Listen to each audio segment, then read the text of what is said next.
All right, everybody, and welcome to the podcast. This is the first episode of Coffee and Conversation, an idea that came up about a month and a half ago. And unlike the other podcasts where I sit down with the guests and we talk about what it is that they're into and what they're doing, and maybe at the end we just kind of get into general life stuff. Since Claire and Mike and Bob's all been on the podcast before, so you can go back and listen to their episodes to find out about the falconry and Bob's history in the Peace Corps, and Claire moving here from England, and their interesting stories. This is more, we're just going to jump right into kind of current events and what's going on in the world, and basically conversation over coffee on a Sunday morning. And it is the James Wodarcyk experimental podcast, so this is where the experiment comes in. And I picked that name because the other name was taken, and I just, like on a spur of the moment, I told people that I'm doing the podcast and it was coming out, and they're like, so what's the name? And I had to pick something, so I had like 3 weeks to pick the first name, and I had about 30 minutes to pick the second one, and I just said experimental, but I'm glad I did, because when I go to do like things like this, I'm like, well, it's an experiment in podcasting, and try something different that, I don't do. And so, right. But this should be fun. We have a interesting group of people, with Claire growing up in England, and Jay living out in Portland now, and so if you guys just want to go around and say your name so everybody knows whose voice belongs to who, and we'll get started. I'll start here. Yeah. Bob Gaudio, not the Bob Gaudio from the Four Seasons. I always have to do that at my gigs too. Like, no, I didn't write in Marlena and right. Number 63. Bob Gaudio, and we live out here, and we're in our home this morning, yes. out in rural Triadelphia. Yes. And I'm Clare McDonald, and I'm married to the man that just spoke. So yes, and I'm the only female here today. So yes. I'll try and keep my end up here. And you made the delicious scones and the flaky, delicious, amazing quiche that I can't stop eating. It's almost gone. So. It is. And I'm Michael Krock. I'm a lifelong resident of Belmont County, Ohio, and friends with James here, and looking forward to talking to everybody here this morning. So. And I'm Jay Timmons, and I went to school with our host, went to high school with him. Yeah, grade school actually. Fifth grade school. Yeah.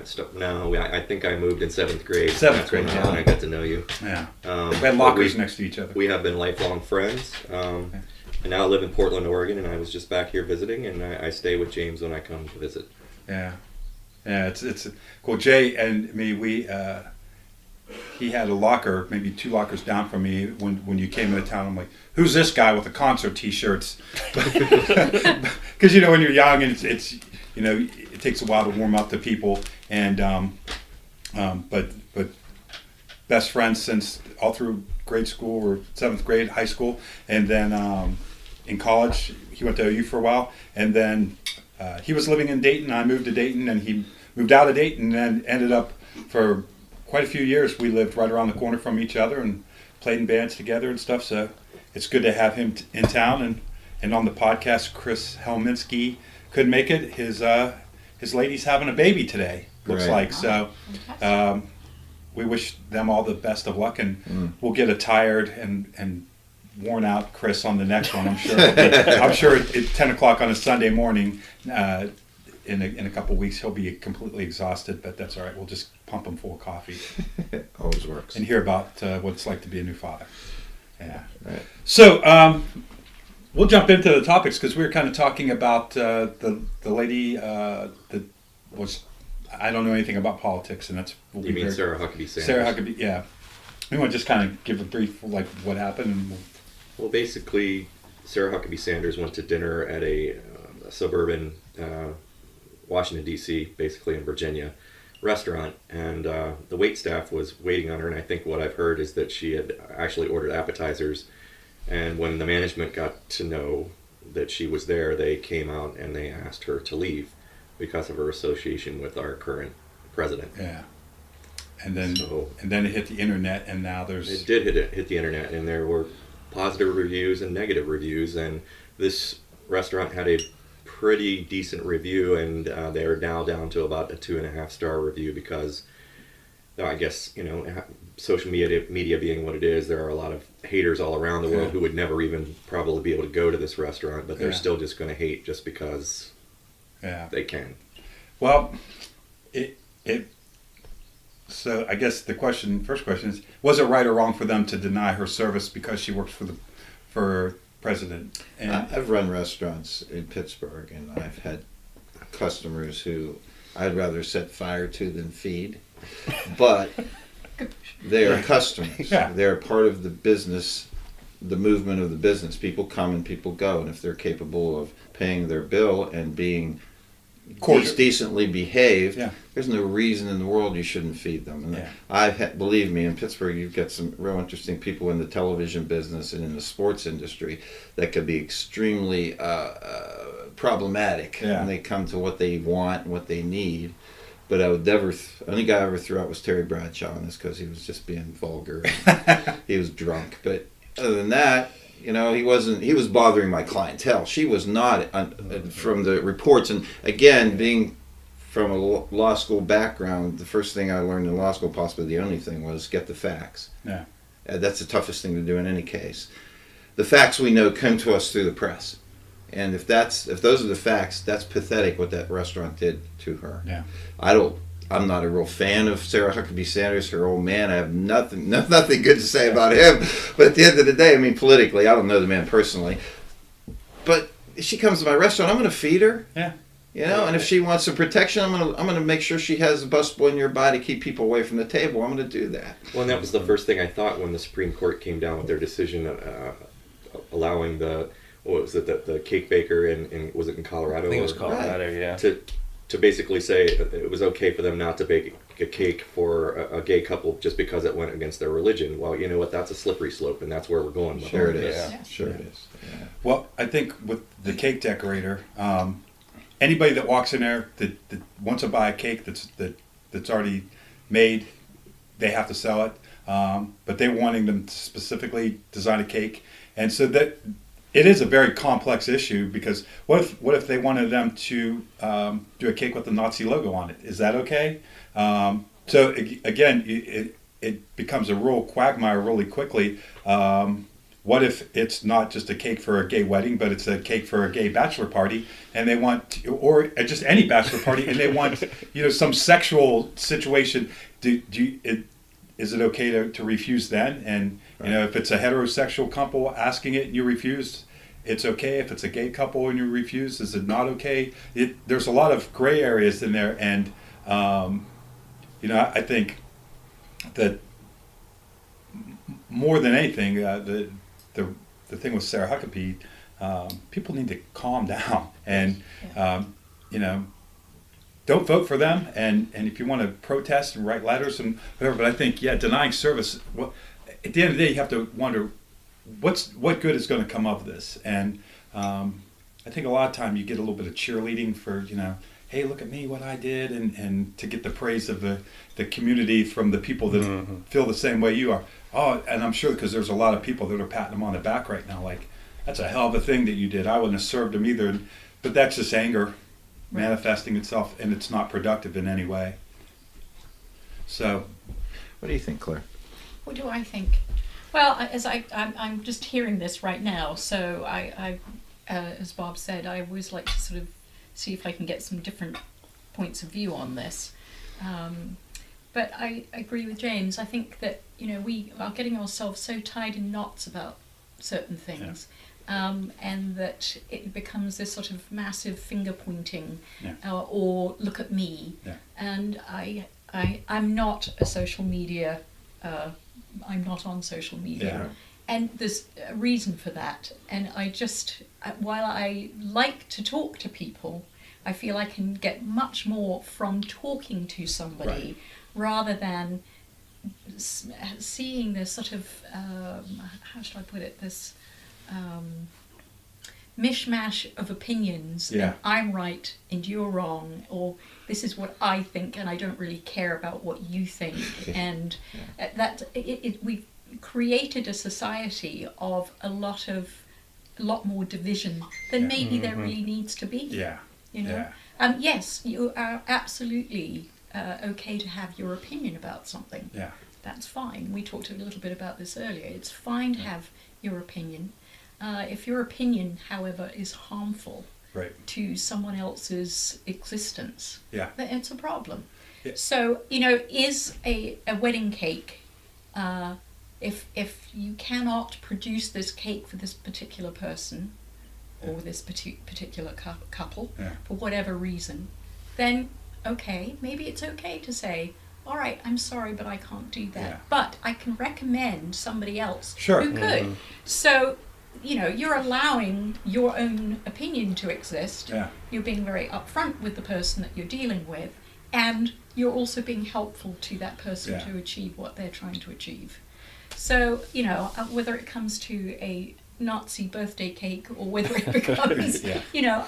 I don't know. People have that right, I think. Well, and we had a conversation the first night Jay was in town with some guys that I know, and one of the things that we're talking about is you have to treat people right, but that doesn't mean you have to like everything and everybody. So you can't really legislate that for people to like gay people, to like black people, to like Mexicans, to like homosexuals.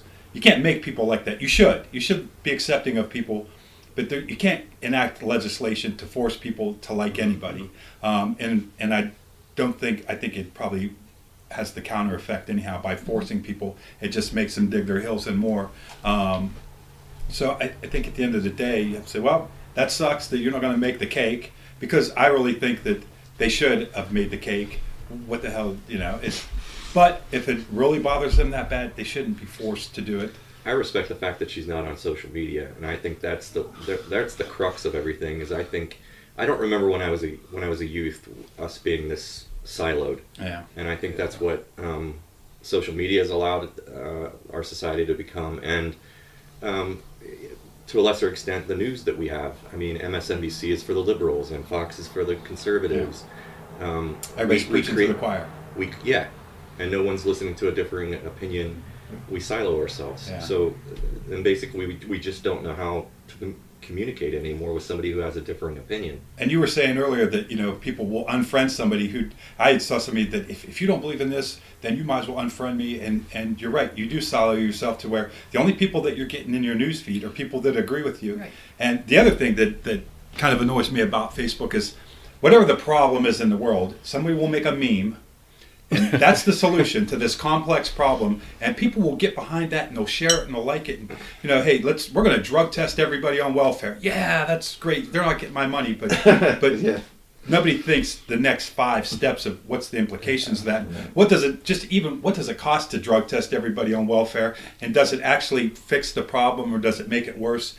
And so these little soundbite things that we get from the politicians, I think, bleeds over into Facebook and everything, and they just get it as simple as possible. And me and Mike talk all the time about how complex things are. Well, I think the thing with back to the social media deal, and I'm guilty of this because I'll get on Twitter and look up a news article and see what people are commenting on there. And I think, in my opinion, what the biggest problem with Twitter is, it allows people to be much more extreme in their viewpoints than what they would really be in a civilized conversation. If I'm sitting across from James and I disagree with him, I respect James, or even someone on the polar extreme of where I'm at. James is somewhat aligned, and there's a civil exchange. But when I just have my cell phone here and who knows, maybe you've got 3 shots of Jack Daniels in you or whatever, and you just start rattling off a bunch of fake information and just throwing gas on the fire. And I think that's, for me, what social media has led to, even a more divisive type situation where people, it gives them an avenue to be much more extreme than they would be in a normal conversation. It really is a one way. You're spewing something out and you're not taking something in. And you're absolutely right. In person, and you are too, you act differently in person. And you want that exchange of ideas that just in texting, things get misinterpreted. Hey, I'll be over later. Fine. That could be, that's fine, or it's fine. And that all gets the tone of voice. And that aspect of communication is even more magnified on Facebook, where you have the big post and then people are commenting underneath. And in person, I think a lot of those Facebook arguments wouldn't exist, and and I think that oversimplification is very easy. It strikes people with, yeah, that's what I believe. And I think along with that oversimplification is also our attention spans are so narrow now, tiny attention spans, and it's partly driven, I think, by the media, in that, the news cycle, gosh, well, something dramatic. I haven't heard about the volcano. What's happening about the volcano in Hawaii? I mean, a large hole in the center of China could have swallowed up 9 million people. Yeah. And in America, you wouldn't hear about that because we're worrying about what Donald Trump said we have last a night. volcano. Or Sarah Huckabee Sanders We have a volcano was in thrown Washington, D.C. that's spewing things all the time. Right. And you're right, because, at the end of the day, who cares about where she eats the restaurant, what restaurant she eats at? Right. Let's talk about, like, what she's doing and how that's affecting people's lives. And I even kind of get annoyed at the buffoonery on Saturday Night Live of Alec Baldwin doing Donald Trump, which it's hilarious and it's well done, but you're kind of missing the point of this is our government, so let's not make things out to be buffoonery. And to a certain extent, I even think if they were going on and doing impressions of Barack Obama and highlighting his, I mean, of course he was pretty presidential, but if they would have played up the aspects of Barack Obama that the people that had the big signs in their yard that say impeach Obama, if they played up to that on Saturday Night Live, so there was a lot of people saying Barack Obama's our president, and so you should have respect for the office. So that's a tricky one with Donald Trump, because I think a lot of people were backing off of that. And on the other hand, he doesn't act very presidential. And I don't want to get too much into Trump because I think it's... Well, I agree with that. I mean, I think what bothers me the most is that most of our discourse now is about politics. It's almost completely on the forefront of most of our minds, and I wish it was somewhere else. Mm-hmm. Well, and it's also... We were thinking about other things. It's almost like gut reaction politics. It's not in-depth thought on politics. Me and Mike were talking about immigration and how there's avocados sitting on the trees, right? And you can, how many was it? How many guys did the avocado farmer need that he didn't have? I can't remember. It was like 500 or something. Yeah. Like that. So an avocado farmer in California, and he can't find anybody to pick the avocados. And so, all the people that want to build a wall, next time you go to get an avocado, instead of being 88 cents, it's going to be $8. And the place in Akron, the chicken place? Yeah, it wasn't. I think it was like just in Northeast Ohio. Wasn't there just a raid where I think they took 100 or so, 114 or so immigrants. So now working from a meat product place. Yeah. And so are these guys MS-13? Because I think you have to be pretty humble to go work in a chicken factory. So they're not out. They're not out selling drugs. They're working in a chicken factory. If they're gang members don't go working in a chicken factory. Nope. So next time you go to Kroger and a pack of chicken is 3 times what it cost, build that wall. The implications of that. So that's one of those things where the people, they let's get these people from coming in our country. They don't realize the trickle down implications. And my meager brain can think that far into it, but the other 12,000 layers of the onion that happen when you start making a big change like that, I can't even fathom, how it's going to affect the country. But this is a complex world. There are no simple solutions. Everything that you do is going to have some kind of consequence that you didn't expect.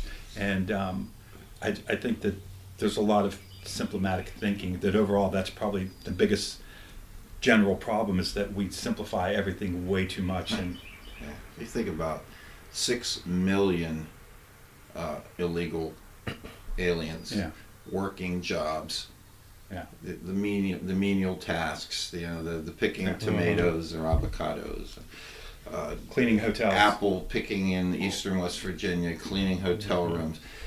There are 6 million at least of those individuals here who are working a job every day, getting paid low wages. I can guarantee you, they're not being paying into Social Security. They're not getting any type of possibility of a pension of any kind. And then you start to characterize them on the media as rapists and murderers and ne'er-do-wells and people that are coming in here to suck off the system. No, they don't get free medical care. No, perhaps their children get to go to public school. What's wrong with that? Yeah. If they're going to be here, they might as well be educated. So, right? You don't want illiterate people. Well, isn't that what they're supposed to do? They're supposed to assimilate and learn the language Right. according to a lot of people. And then, you get to the higher levels that we were just talking about, where you get into Washington, D.C. and into the Beltway, and you say, please, would you guys figure out a way to legitimize these people who are working in our country every bloody day and are getting paid by American citizens under the table. Do you want to punish those American citizens for, trying to make a living and get their avocados out of their yard? Or do you want to legitimize these people that are here who want to be here and they have to be here because they can't get work back home, or it's so dangerous to live back home that they move here and put up with these poverty types lifestyles just so they'd stay away from the guys that want to murder their family. There's a way that we can get there. Think about what it would take you right now to just pack up everything that you could carry and move to a different state, and to where you don't speak the language and you're not going to have health insurance anymore, and you're going to give up all the comforts. That it's so bad here in Upper Triadelphia that you're going to move. You're going to move to the other side of Ohio to get away from it, and you're going to take just whatever you can carry on your back, and you're going to walk there. And they don't want you there, and you don't speak the language there. How bad is it in your home situation that you're willing to leave, and where you don't have the same protection by the law and all the other things that you stated? I mean, it's got to be pretty damn bad. As a parent, think in Bob and Claire, they have children, and I've got two children.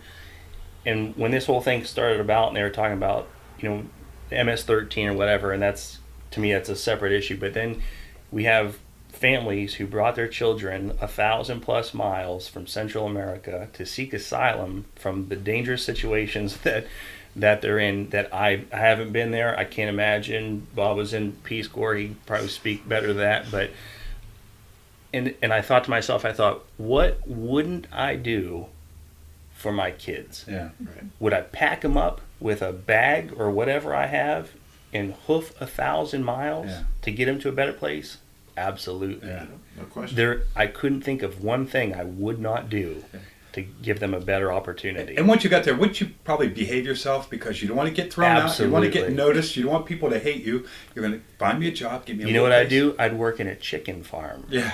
Or a beef packing plant, or clean hotels after that shift. Avocados. I would pick avocados. I lived in Chicago for 8 years, and the neighborhood that I lived in was primarily Latino, a little bit Korean, and a little bit Muslim, and I was definitely the odd man out, I guess you could say. Yeah.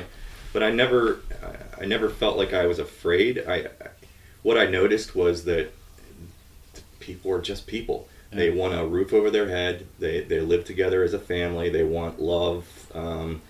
Sure, there were gang elements there and stuff like that. But at the end of the day, I mean, it was just families. Yeah. They're just, different color and different beliefs. And I actually loved that. I went from living in a melting pot like Chicago to living in a place like Portland, Oregon, which is very Caucasian. Yeah. And I miss that ethnic flavor. Sure, a lot. The diversity, yeah. Yeah. I think one of the ways that you would get people from crossing the border is if you helped improve conditions where they already live. You also, I guess, if you went after the employers, which, like you said, that's maybe not fair, but there's big corporations that make a lot of money off of this cheap labor.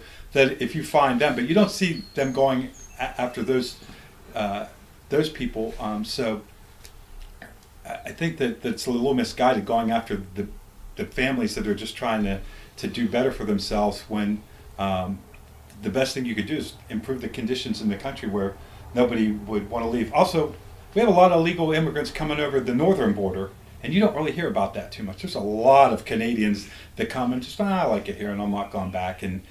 But they kind of look like everybody else, and so it has to be kind of acknowledged that does get a pass, because I forget what the statistic was, but it was pretty staggering, the number of Canadians that are here illegally, and We're not building a northern border. There's hockey players. Yeah.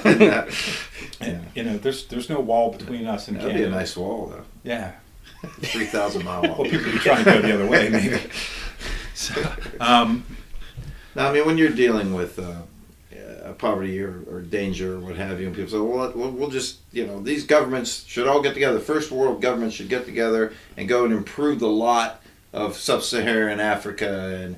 And, okay, but then you're getting into their wheelhouse. You're getting into their, their culture. You're going in as this, we know how, you don't know how. Yeah. We're going to come in and show you how. Yeah. And guess what happens? Yeah, You get you make it Iraq. worse, yeah. You get Afghanistan. Right. Yeah, I agree. I think.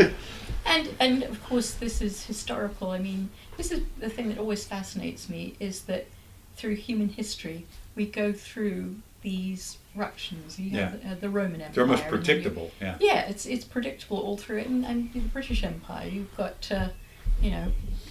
Africa being carved up by these European powers. Yeah. That we're going to better the lot of. Well, we're still dealing with wars and divisions that have been created over 100 years ago. Because we think our way of living Is the best way. It's the proper way to Yes, do things. we're going to introduce our lifestyle. Particularly in Britain, it's Yes. proper.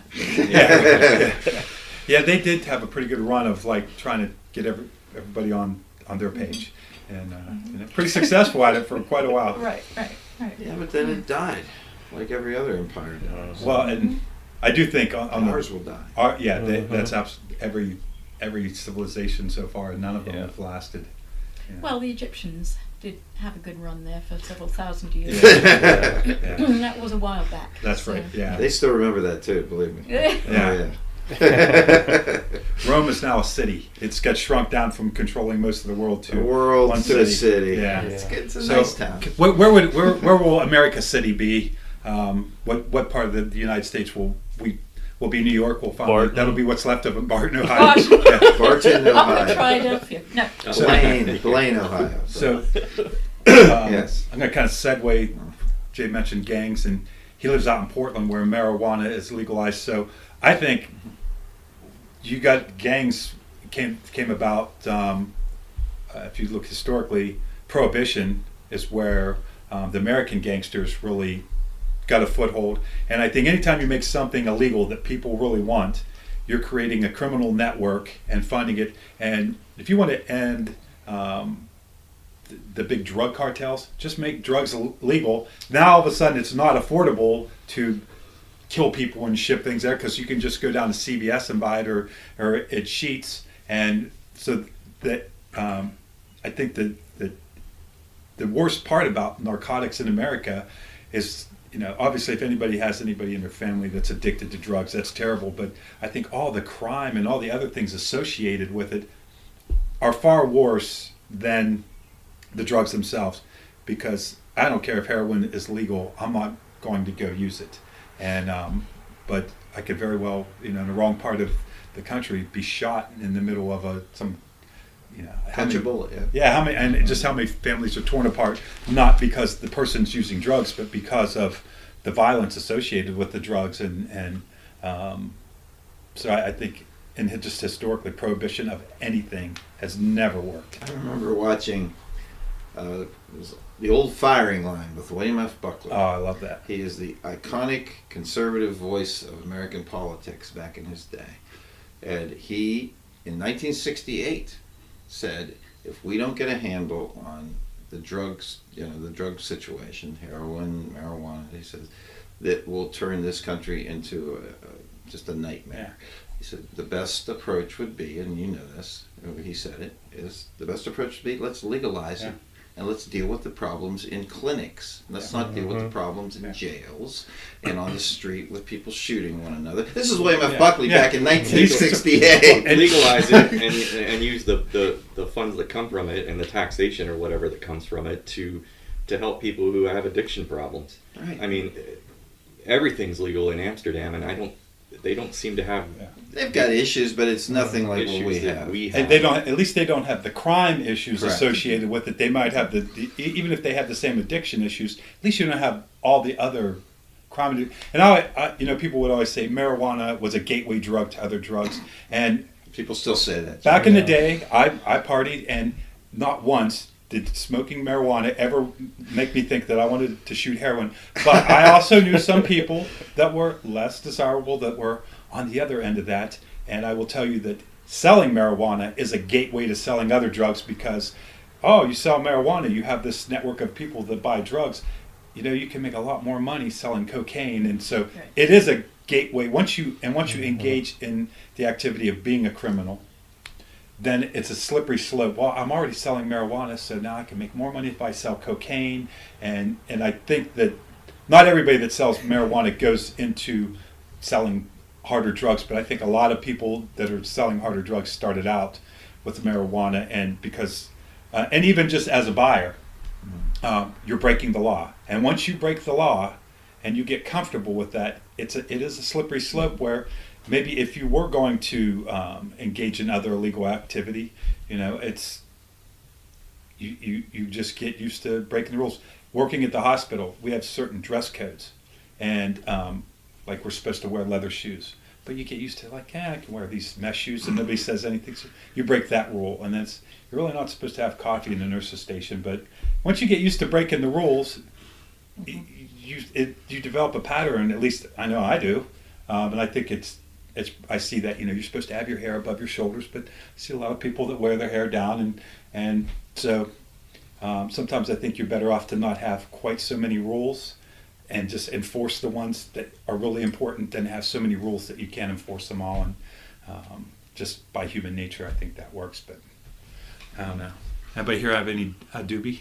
Well, I mean, is marijuana a gateway drug because people think that if you smoke marijuana, you're going to try these other things? Yeah. Or is it a gateway drug because you're buying marijuana from an illegal street dealer who's going to be more apt to be like, hey, if you think that gets you high, you really ought to try these little guys over here, you know? Where if it was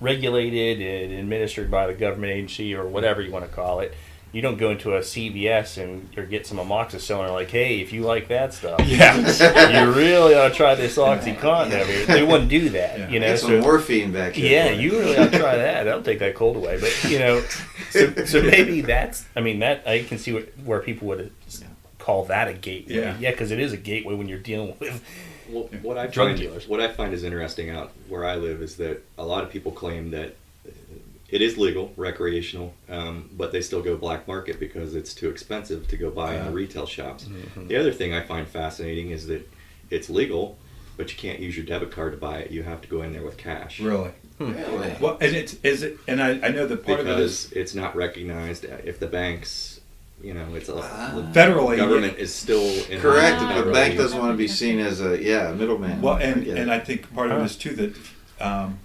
Federally, it's illegal. So if you have a bank account and you have a drug dispensary, they can come in and seize it. And I know that the storage units in Colorado that people build just to house the cash that they have, they have so much cash because they can't put it into a bank. So from the dispensary, they have their just cash. Cash, because if you put the money in the bank, the federal government can seize that because technically, federally, it's an illegal. And where are these lockers? What's that? Can you train a falcon? So it's almost like you have to launder that money to be able to use it. Right. That's what they would call it. They would call it. That's why God made the Caribbean islands. On the other hand, the good thing, I think it keeps it from being too corporatized by having it that it cash transactions, and it does keep it on a little bit of a smaller scale. Now, were you in Portland when they switched over, or was it legal when you moved out? I was, and it was voted in, and what was interesting is it was agreed upon. We all voted and said, yes, let's do this, but there were no retail shops for almost a year because they hadn't thought that far in advance. Yeah. What was really cool was the day that it actually went physically legal, Normal was out there and they were handing out pot on the bridges. Really? Wow. Now free pot. That sounds so okay. Have you noticed a big change in culture, or is there anything that you could... Does it feel like there's a lot more drug problems out there? No. I know, like they say in Colorado, that the drunk driving has gone down, and that, you know, there's... I think Portland's a very interesting city because we are brewery oriented. We are definitely substance oriented. Yeah. But we're also a very responsible place. I mean, because we have world-class mass transit. Yeah. Biking is huge. We went to Europe and we looked at how they do things with bikes, and our bike lanes are exactly like Europe has them. Wow. I mean, we went and we studied this, and then plus, I mean, you know, I've heard a lot of people here making fun of Uber and Lyft, Yeah. the Uber and stuff like that. Like some of my family was making fun of it here. It's huge. Yeah. Ride sharing, things like that. I mean, people tend to be a lot more responsible when it comes to things like It's that. catching on here too. Yeah. Uber and Yeah. Lyft both. But Yeah. but you said something that was really interesting, that they try to have like a grocery store for every neighborhood, and I think we have a Mount Deshawnel Kroger down here that services a huge area, or you go to Walmart at the Highlands and Don't forget Respects. They'll be mad. yeah, Respect is a great family grocery store. Yeah. But That's totally the way that we're oriented in Portland, and our leaders tried to do that. At every neighborhood that crops up and the ones that gentrify, a grocery store moves in, or an urgent care moves in, Yeah. bars and restaurants move in, so that you basically at night you don't have to get in your car and go anywhere. Right. You don't have to on the weekends get in your car and go anywhere unless you want to get out of the city and go hiking or something like that. I think that's refreshing. It's as it should be. I mean, You're creating community. Yeah. Yes. Creating, yeah. yeah, I don't own a home, and I live in an apartment complex, and I know all of my neighbors. Yeah. And I can say that when I lived in Chicago, when I lived in apartments, I didn't know anyone. No one wanted to know anyone. yeah.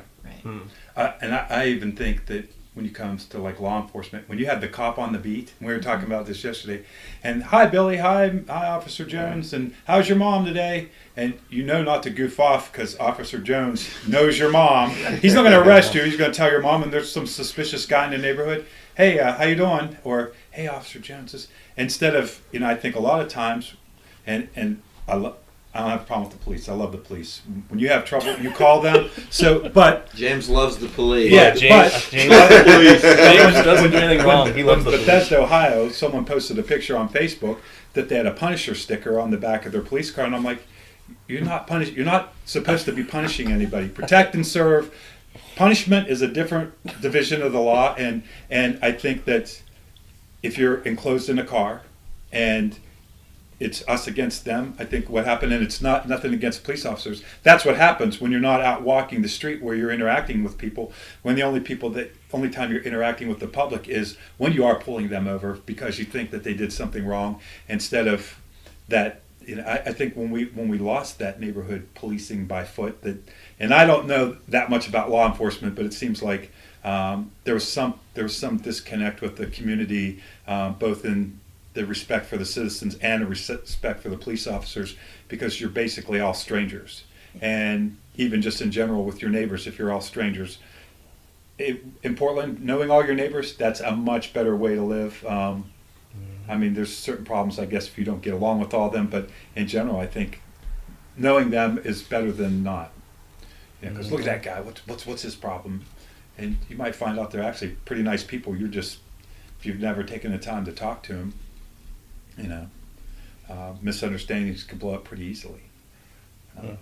So Is Wheeling still, do the cops on bikes, bicycles? Yeah, well, the problem is they don't have enough police officers to cover all the shifts. Yeah. So to have neighborhood bicycle police requires having, a full contingent of police officers. Mm-hmm. Friends of ours, the cops who were on bikes are now on motorcycles. Yeah. Mm-hmm. Bike, that opens up a great big door for me that I don't know if I want to walk through when it comes to police. But, you take the marijuana issue, which is, I interview, 15 clients a week. Yeah. Right. And I always go through their bad habits, or their habits, whether they're bad or not. And it's always, are you doing any street drugs? No, I wouldn't. That's too dangerous. Fentanyl will kill you. Blah blah. Do Are you doing any kind of illegal drugs? No, I drink beer. Okay, what kind of beer do you drink? I drink light beer. How many do you drink a week? Geez, a week, I don't know. How many do you drink a day? I don't know, 10, 15. So you have 10 or 15 beers a day. Yeah. Legally bought it at the gas station. I said, how about marijuana? And we're like, they always say, well, yeah. Yeah. I smoke marijuana. Yeah. Everybody smokes marijuana. Everybody smokes marijuana. We're talking billions upon billions of dollars of street money out there just for that little bit of weed. Yeah. If you took that money, and as Jay was saying, and you put it into therapies and beds and people who can deal with addictions and give them the tools to handle their addictions rather than throwing them in a jail cell because they do stupid stuff, because they got to get the money to buy the drugs. If I took that out of my file drawers, 80% of my cases would not be there. Yeah. And again, the people that you meet in the course of buying illegal drugs that you wouldn't meet walking into CVS to buy. Or in the jail cell that you're sitting in because you happen to be caught. Yeah. What do you want to do when we get out of here? Right. You hit upon something right there.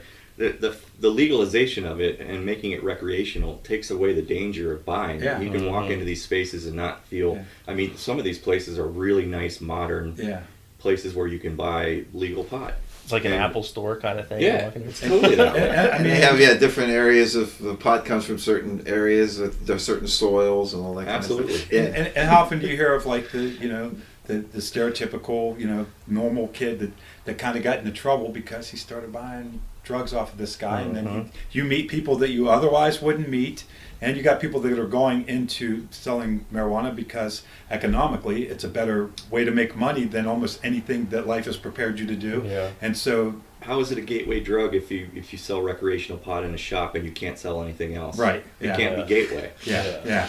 Or you can't sell anything else. Yeah, it's literally not gateway, and the other thing is, like you said, they're drinking a 12-pack a day.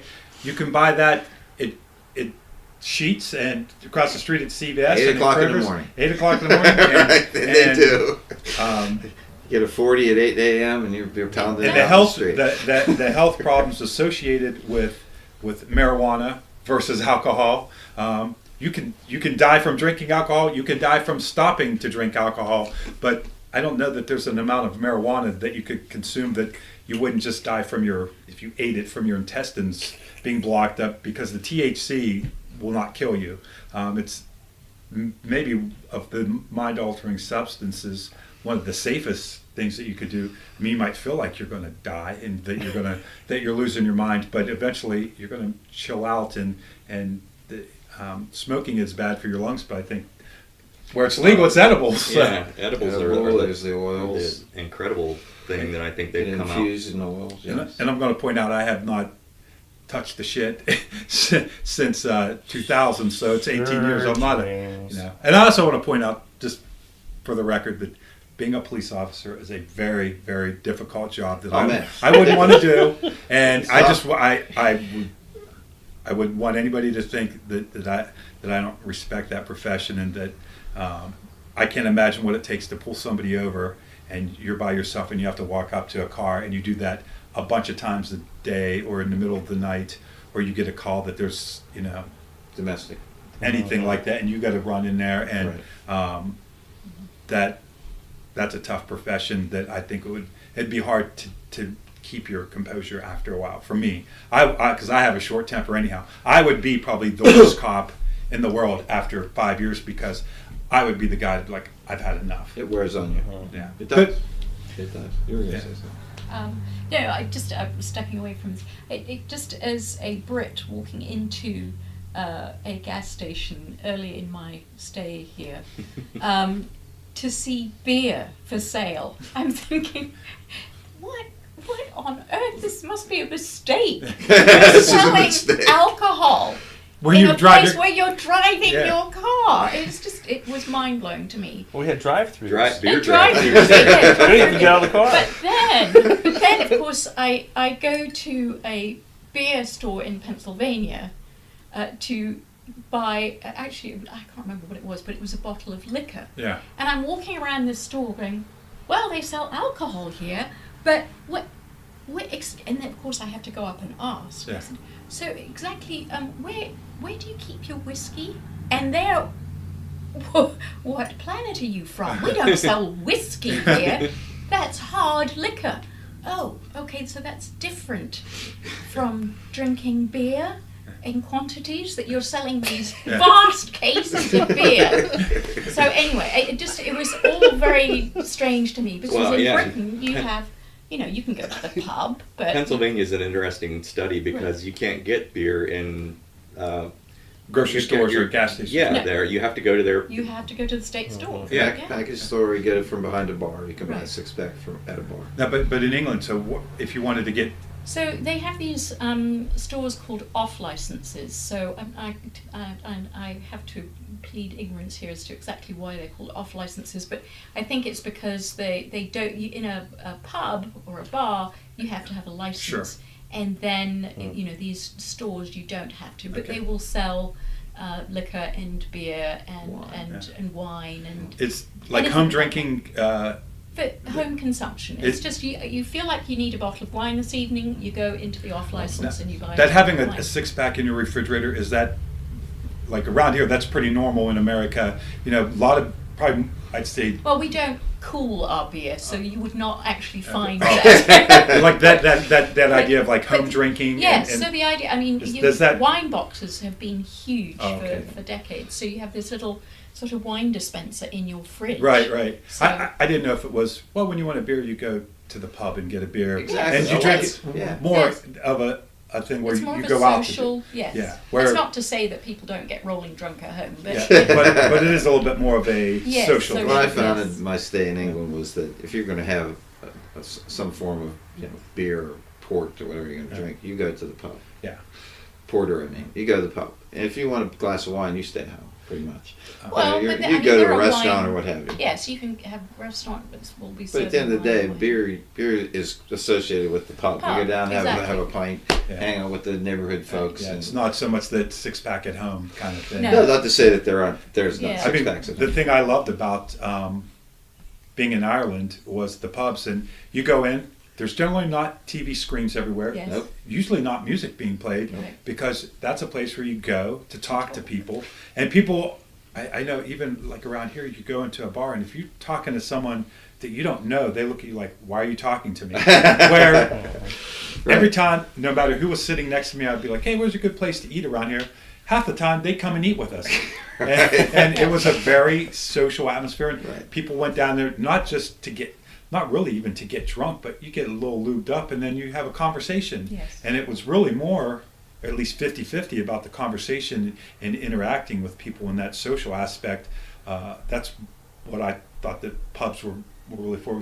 In fact, we stopped at a country pub, and they have a little like classroom off to it, and they were having a lecture. Some guy that had lived in Alaska for 10 years Wow. came back home, and he was going to do a lecture about his travel with slides, and they had the fireplace cooking, and a woman came in with a special needs woman, and they just stopped in to see what's going on, just to say hi and find out what's going on in town. And you Get know, the news. Yeah, get the news. it's nothing like what we think of as a bar. It was really way more of a community center. It was the Right. hub of activity in that little town. Lots I of could- alcohol. yeah, I could easily see- Community center with I can see alcohol. people bringing their kids in there and like, Yes. they're going to hang out and run around while we have And a very party. often, I mean, there'll be like a game room. They'll have sort of an Yeah. air hockey thing. Yeah. It will not be sort of Yeah. slot machines or Yeah, right, right. it'll be a game room where kids can play Yeah. and they'll have some activities like you were describing. I mean, a lot Very of similar pubs, to almost like a coffee shop atmosphere here in America. Yes. Exactly. Yes, But very with much Guinness. But it's okay to take your kids to the pub. Yeah. I mean, it's a family place. It's not a Right. sleazeball. And you don't take your kid in there. Yeah. You don't want to. Right, and in the summer you're out in the garden and you know. It's not to say you're not going to hear some salty language Sure. occasionally inside of a pub, but And- generally speaking, not. And generally, the culture over there, I found that people were so friendly that you could literally walk up to somebody on the street and just start talking to them. And that's why I got the nickname the Ambassador when we were there, because literally well, where do you guys want to eat? I'm like, I don't know. What do you guys want? Seafood? I just stop people and say, where's a good place to get seafood around here? And they're like, I don't know, I'm from Germany. but if you, I don't know. but we'll go have seafood with you. Because the other thing I found is that the people that were traveling over there, it was very contagious because probably half the people I met weren't Irish. I met people from California and Pennsylvania and Germany and Switzerland, and they all kind of bought into that concept of being nice and open and cool with meeting people. And so it doesn't take very long, just while you're on vacation, to jump into that mindset when you're in that atmosphere. So it was nice to see that can be created. Yeah, that's what people like wheeling about. I'm told when they come from outside that people say hello to you on the street when they're passing you. Yeah. Good morning. It shakes some people up in the beginning, Yeah. but then they get it. It's like, yeah, people talk to you down here. How you doing? Fine. No need to be afraid. It is very It's a folksy. great town. Yeah. It's a friendly town. Um, So, I mean, we've got our problems, of course. Sure. Like flooding drains. Yes. Every time it rains. Yes. We can't handle our infrastructure is crumbling. Yeah. There was one other thing I wanted to touch upon with the drug thing is, because I work in a hospital, is how bad that a lot of the medications are for. You see these ads on TV and can include risk of suicide, nausea, vomiting, and all that.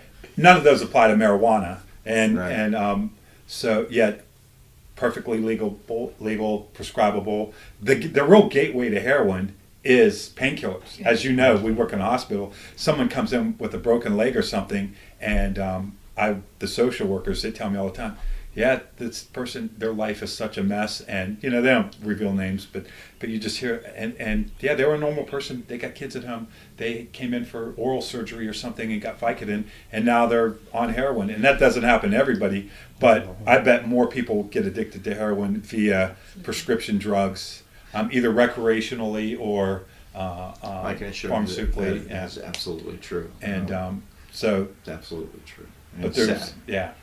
And the biggest scam in the United States of America right now are the Subutex, Suboxone clinics that have propped up everywhere. Yeah. It is synthetic heroin. It is as addictive as heroin, and these people, and it's prescribed. Yeah. It's a prescription medication, and that's how the folks that are using it and aren't being weaned off of it by these clinics, because the clinics don't want to wean you off because they're making a hit every time you come in and get your daily Sure. come and get your weekly whatever. And they're supposed to give you you're supposed to have counseling. Yeah.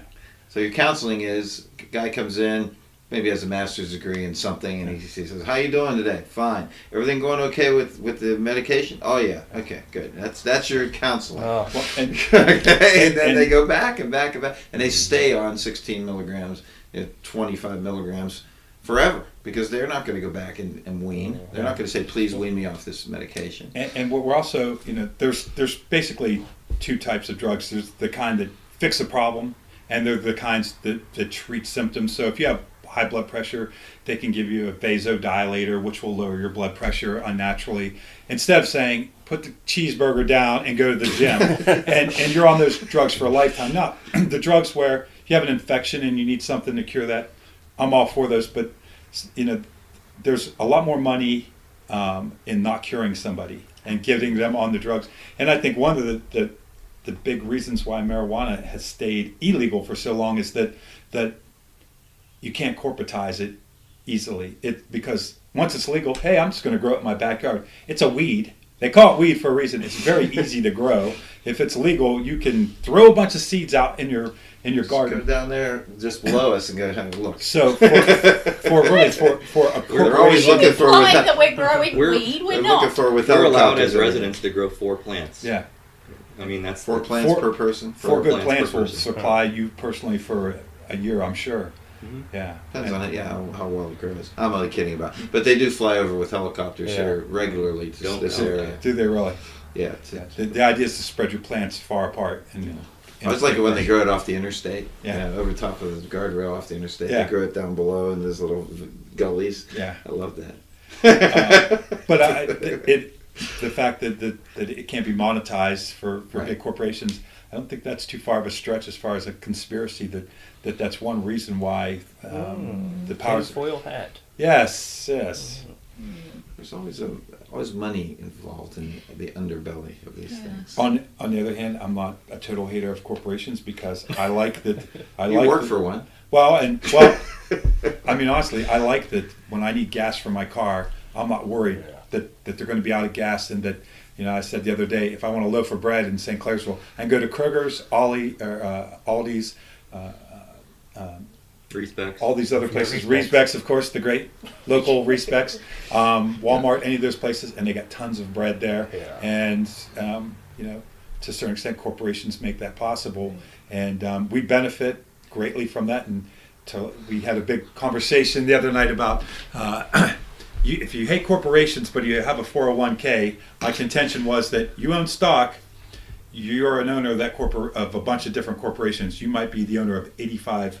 A little owner of 85 different corporations, but you're part of that whole thing, so you're participating in that thing that you hate, so let's be realistic. Plus corporate regulation, you don't have to worry about when you buy that loaf of Wonder Bread if it's going to kill you. Yeah. You're not going to take it home and it's going to have some... Yeah. It's a rare occurrence that there's some problem with the food that we're buying out of these stores. And when that happens, it's a big headline. It's headline news because something bad came of it. What was a can of Bush beans or something recently? It was Bush... Don't eat your Bush beans. Throw them away. How often do you hear that? Never. That was the first time they had a problem. That happens. Now you were saying in England versus here, when you go like down the dog food aisle or something, or the cereal aisle, it's different, right? Well, yeah, I mean, everything, the thing about when you come from England to America, everything is huge here. Yeah. I mean, the distances people travel, the size of their cars, although that's changed a little bit since I came here in 1985. Yeah. But so everything is on a much bigger scale, including the grocery store. So if you go into a grocery store in England, you might get the choice of 2 or 3 different types of orange juice. Yeah. Or maybe 3 or 4 different dog food brands. Yeah. Well, here we've got a whole aisle full of dog food. Yeah. And, the orange juice. I mean, I can remember standing in Giant Eagle in Pittsburgh going, my God, I mean, I don't know anything about these orange juices. Which are the good ones? Which are the not so good ones? Why is this one $5? This was $1.99. Why is that one on the very top shelf that I'll never be able to reach Yeah. at 5'1", and why is this one on the bottom shelf? So it was a whole, the whole culture of shopping for orange juice became a colossal chore. Well, and I think it's interesting that you notice that, because I think that having too many choices is very taxing on your brain. That it really is. The fact that you have to consider all that stuff, that's time and energy that you're expending. That some of the smarter people in the world, they have that one outfit that they wear every day because they don't have to, like, one thing I like about working in a hospital is I wear gray scrubs every day. I don't have to think about what I'm wearing every day. It's as long as they're laundered most of the time. that you take that choice away, and I think I've read several articles on well, who am I kidding? It's a podcast, but where these people they have a regimental breakfast that they eat every day, and every month they switch up their menu, or and that idea that when you get up in the morning, you don't think about what do I want for breakfast. Mm-hmm. This is what you're eating for breakfast. You eliminate all those little choices out of your life, and as much as it seems like it's confining, it's actually freeing. Because it frees up your energy and your time and everything for other things. And I think a little bit of choice is good, but when you're confronted by this wall of dog food. I wanted to get a new blender. I went on Amazon and I couldn't buy one. Right, you You had analysis paralysis. Yeah, exactly that. Yeah. Consumer Reports, and there's 17 of them are good. It's a blender. What about, think about when we went to the grocery when we were in the 70s or the 80s, and I think all the food then was organic. Yeah. And now you have to go to the grocery store and you pay more to get organic food. Yeah. To get food that's healthy for you instead of what... And what exactly is organic? That's the other thing. Like, I don't even know what I'm paying more money for. The legal definition. Yeah. But you're right. And does it change from state to state? Yeah, probably. And But you're right. And even to the fact, like when I was a kid, my parents had a garden in the background. They weren't trying to like be cool. That's how you fed a family without going broke. Yeah. And my dad always joked that every now and then they'd buy Wonder Bread, and they thought it was the best thing ever because they had to eat stupid homemade bread every day. and now it's just the opposite. You go into the grocery store to buy homemade bread. Yeah. Right. Yeah. Right. It's Sure you do. you do, right? Yeah. Yeah. And it is nice to see though that people are embracing gardening and baking and a lot more of this home stuff. I think that there's that almost rebound effect or whatever you want to call it, where people are starting to get really sick of the artificial nature of life. And I always say that the reason why people that listen to podcasts do is because they don't get to have these kind of conversations. So it's nice to be able to sit down and listen to one, at least as a fly on the wall, because a lot of it is small talk. We were talking about that this morning, small talk fatigue. You know, how many times can you go, boy, it's hot out there? And that's why people loved the show Seinfeld, because it was just people talking to each other and being silly and being, serious and real. And I loved that show because of that.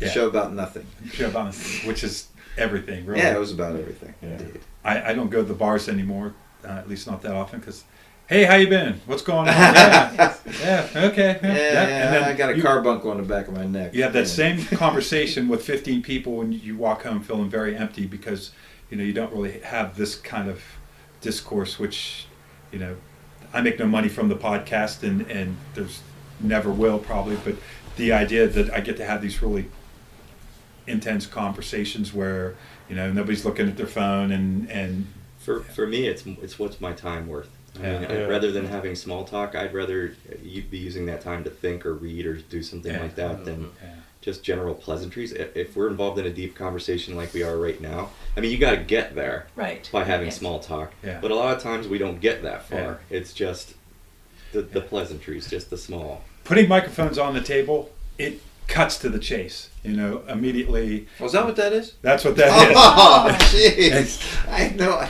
And but then, as you notice, after a while, the microphones kind of blend into the background, and it's okay. But we're just aware of them enough that we're not like kind of dancing off into the netherworld of small talk. Well, I think like James will come over to the house and we'll hang out on the deck and stuff and just talk somewhat like this, and often he'll be like, I wish we would have recorded that or whatever. Not that we're fascinating or anything, but I think the thing that's beneficial for me, or at least since James has been hanging out and stuff, I usually spend quite a bit of time just by myself with family, that sort of thing, but having conversations like this, and what I don't think people do enough anymore is, but it helps me check my point of reference. Yeah. So it's like, okay, Bob just said something or Jay just said something, and I'm like, oh man, maybe I am wrong, or maybe I need to think about. I didn't think about that way. Yeah. Civil conversation is being lost. Yeah. Through the social media. And I think being able to think a thought through completely, or to be able to travel along where that thought takes you, and rather than I heard this and that's now in my head and that's all I hear. That's the buzz that I hear. It's not. Can I take that from a different position, or was that exactly what happened, or did something else happen? Yes. I think like the reason why me and Mike can have those conversations, we both enjoy, but also we're not overly sensitive. In fact, the other day I was over at his house and I rode my motorcycle over there, and I knew it was going to rain, but I'm okay with riding in the rain. And we're standing out there and it starts raining, and he's not like, hey dude, you better get home, it's raining, because he's ridden motorcycles before. He goes, we probably should go in the house. So I'm like, it's like, you gotta get out of here. And so the fact that we're, and I think early on when we started hanging out for the Falconry podcast, that we were just kind of joking with each other, and we realized that neither of us are overly politically correct, and that in our hearts we don't hate people, so joking around, and that you can state a point of view, and I'm not gonna be like, well, this means that you like Donald Trump then, or this means that that you can have that level of conversation. I'm not looking for the attack. I think a lot of people, and I'll tell this story at the risk of maybe upsetting people, but we had someone come to our church, the Unitarian Church, and talked about the fact that as a lesbian, she could lose her job and there's no protection under the law. Right. But luckily her employer's cool and that never happened. And as a lesbian, she could lose her apartment, there's no protection under the law. But luckily, and I'm sitting there, I'm going, okay, so why are we here? Now, if someone is kicking you out of your apartment or you're losing your job, please come to the church and we'll get behind you, because I think that's bullshit if somebody does it. But if they're not doing it, what are we talking about? Yeah. You're speculating. Yeah, and you know, It's all there's about- laws against discrimination, and also if they want to kick you out of your apartment or your job, they don't have to say because you're gay. They can come up with some other reason. So why are we here? What's the point that we're making? You know, and I think that She wanted to hear herself talk about it. I guess so. You know, it's almost like that. You know, I'm You're be in so much trouble, Jay. because I absolutely think that. Yeah, First if of all, say lesbian, I don't let's know. say no. In this area, I don't know a lot of Just say LGBT people, although we do have quite a few LGBT people that come to our church. But I've not heard any of them talk about how they lost their apartment for being gay, or that they're being discriminated, or even people were yelling at anything across the street. I think even in somewhat, you know, rural area that we live in, it's pretty open. So let's focus on real problems. Right. And just like the woman in the restaurant, let's focus on the real problems going on. Not that get out of my restaurant, you're eating here, and this is the big story. And you know, Melania's insensitive jacket, as ridiculous as it is, she's the first lady. And I don't think a lot of people are taking her lead. So it's a very low-hanging fruit thing to kind of point out and make a big news story, but it's a big distraction from things that we should be paying attention to. So I've told that story in private many times, so it kind of feels good to tell it in person, because anybody that knows me knows I don't have a problem with LGBT people. Right. But, You don't. Forgetting the Q. the Q, yeah, but definitely kind of, you know, woe is me, and I'm not. You know, there's plenty of things to actually woe is me about, and I work in a hospital, and every time people when they want to go out AMA, I don't want to be here. The one guy I so wanted to walk him over to the oncology unit and say, this guy would do anything to be in this hospital for another month, because he's probably going to die. A little bit of perspective. Yeah, a little bit of perspective. So if you want to go home, you know, you don't want to be in a hospital. How do you like funeral homes and being the star attraction? And of course, I'm a receptionist, so I don't say those things to people. But, well, I certainly thought it, and part of me thought maybe it would do him some good to hear that, because he did go AMA, and I don't know what his health prospects were, because he was not.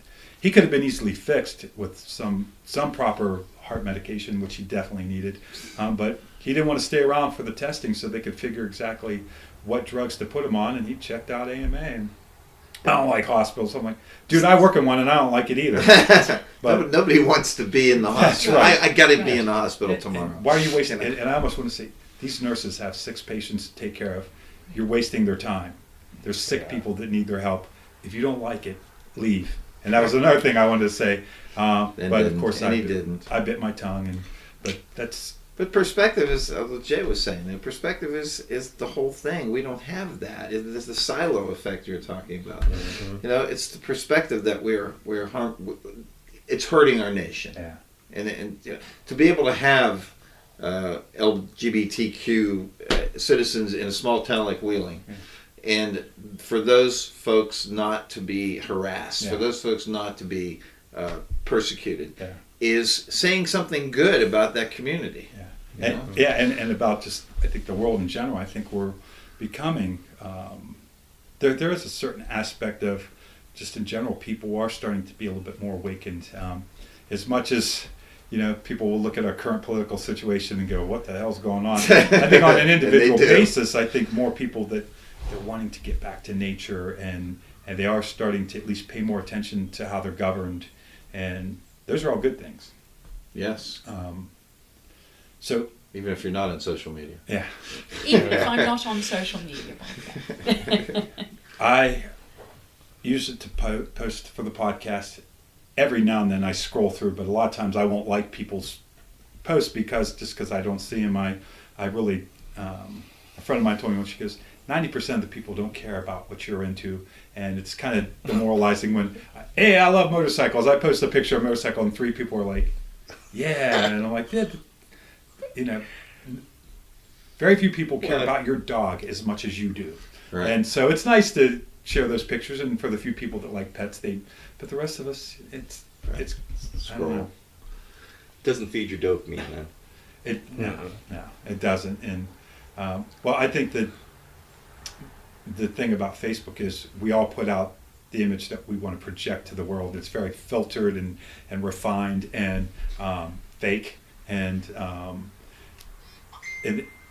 we end up then we engage in conversation through chat instead of phone calls and actual in-person conversations, and everything's very artificial, because one thing about chat is you can read it and think about it for a second, what you're going to respond, and then even though it's a well thought out sentence, it's still misinterpreted way worse than if you clumsily spoke something. It's just a bizarre, unnatural form of communication. How I'm curious, how often do any of us pick up the phone and actually physically call someone? Because even my family, I have a tendency just to text. Yeah.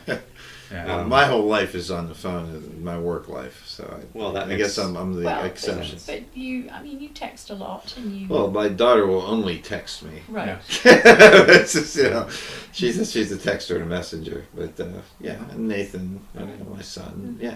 So I text a lot. Yeah. I probably call email a lot. Yeah. But I'm on the phone a lot at work. Almost 90% of the podcasts are set up. 99% are set up via Facebook Messenger. I don't even text that often. I call my brother because usually, hey, are you home? And I want to know right away and not wait for him to respond. And my dad doesn't text, so I call him. Yeah. That's it.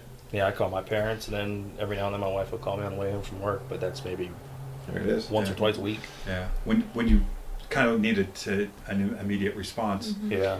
Well, that's interesting. I mean, considering we have FaceTime, and you can actually look at someone's Right. face when Yeah. you physically call them, so you feel even closer. But I know that I don't use it very often. Yeah. Well, I think partially there's a convenience in, I'll answer that later, and not wanting to. Or I won't even look at that. Yeah. I'll act like I didn't see that. Oh, so that's what's going on. Huh? Yeah, our son does that. Yes, Yeah. you can send him texts, but. And it's perfect for, hey, what time's the podcast? 9:00. You can go back and look at it later. Oh yeah, we did say 9:00. So from that standpoint, I think it's great. But from actually trying to communicate an idea, hey man, I'm having a bad day today, and we're trying to text that back and forth. It's easier to it's hard talk keep about. up, and it's better to have those conversations. Anything else been scratching y'all's brains that you things that I have all these things that I think about all the time that you haven't got to see a lot of the valley since you've been back, but have you noticed it different from when you lived here? Other than the fact that the BW3 at the mall moved from one location to the other, a handful of things have changed. I mean, things are slow moving back here. Yeah, it seems like, and either having lived in Chicago and now living in Portland, things are fast moving there. Yeah. I've never seen as many cranes in the sky building things as I've seen in Portland. It's more than I ever saw in Chicago. Really? But we have just this massive influx of people wanting to come out there and move and live. Yeah. So they have to build apartments and condos and things like that to manage all this. And working for the school system like I do, you can probably realize that means that there are going to be more kids in the future. Yeah. So we have to continue to build schools and readjust and massage the way that we align our schools and things like that. I mean, it's just different. Yeah. I mean, nothing stays the same. An area that you could, like, I haven't bought a house out there yet, but I'm thinking about it. You can move into an area that's really bad, and maybe in 3-4 years it's gentrified, and the investment that you made is doubled or tripled. Wow. That's just that's the nature of the beast in certain areas. Where my brother lives in Katy, Texas, it was a rice plantation, and now they have to have like these individual neighborhoods. One of them will have a windmill, one of them will have a little something at the entrance so that you know where you are, because they all look the same. And they're literally, he bought his house, and the home builder said that they're the number 5 home builder. They're not the first, and they sold and built 80 houses in that month alone. Wow. And they're literally, a crew will come in and just do foundations, and they just go down the street, and within 2 or 3 weeks there's a row of houses up, and it's insane that his friends moved in one of these Willing Parkside, high schools when they moved there. They had just built that school, and their oldest kid was a freshman.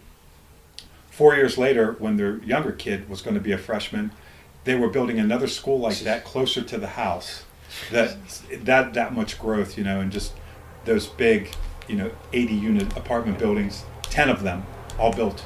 Knowing you and me, James, and we've known each other a long time, that's completely the opposite of the way that we would want to live. We wouldn't want to live in that cookie cutter world where every house looks the same. You have to differentiate it with the flair that you put on your front yard. Exactly, it's flair.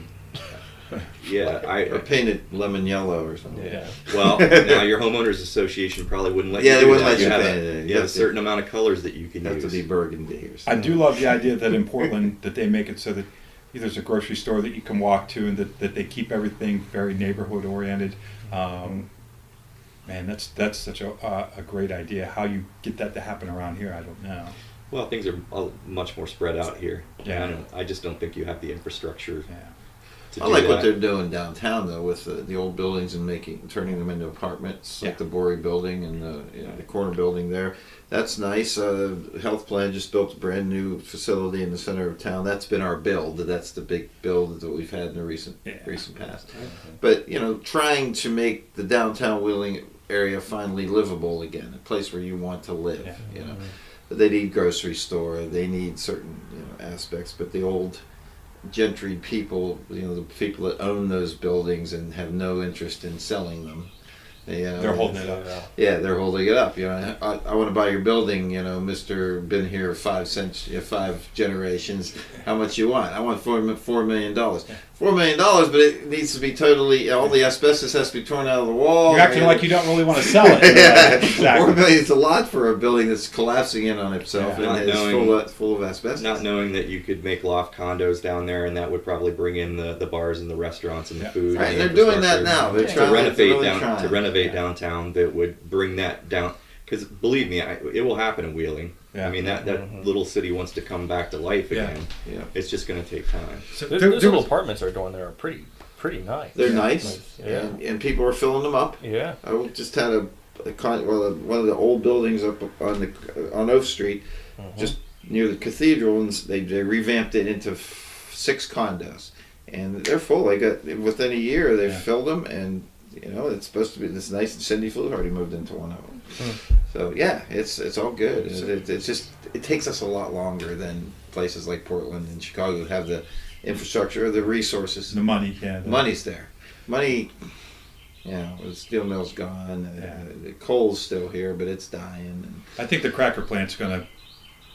I mean, gas and oil hasn't brought the money here. Hopefully, the cracker plant will bring a little bit more money here, but I don't know that it's city income. I think it's more going to be country stuff. Who knows?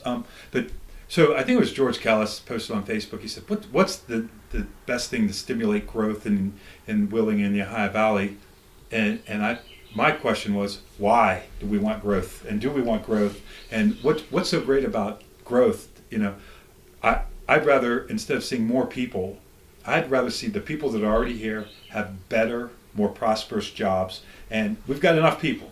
Let's just elevate them so we have a good income and a thriving city for everybody, and not just a massive number of people. Personally, I mean, I guess because I'm a country boy, I don't value a population explosion in the Ohio Valley. I'd rather just see a prosperity explosion. If you bring that prosperity explosion, there's going to be people from the outside that want to move in, and you're not going to be able to avoid the explosion. Like Portland, is it sprawling like Columbus? I mean, is it just continuously? No, our city planners, we build up and not out. Yeah. We build. Everything becomes more compact. Yeah. I mean, because if you're really going to screw it up, you might as well just go up instead of wider. Yeah, I mean, that's one of the things that I agree. We want to be a very walkable city. Yeah. So that's one of the things that they've really targeted, and bless them for thinking early on about mass transit. Yeah. I mean, we have world-class mass transit out there with MAX trains. We have a trolley system out there. It's the secondary. Obviously, we have buses. We have taxis, Uber, Lyft, car sharing, all that kind of stuff. I mean, there's just so many different ways to get around that you don't really need to own a car. I mean, I own a car. I have to because I have to visit different schools Right. and job sites and things like that. But if I didn't need to own one, I probably wouldn't own one. And some of this, mass transit and infrastructure, you kind of need a certain population density to make it feasible. Profitable. Yeah, but in general, growth is always something that they talk about that seems to be thought of as a good thing for a city, and I don't know that I 100% agree with that, but maybe that's just me being stuck in my ways and liking the simple life and not wanting, to deal with all the things that come along. I live where I do now because I don't want to live in Pittsburgh or live in a big city. I think I always put it this way. I love going up to Pittsburgh. I have a great time, and what I love the best is at the end of the day, I go home.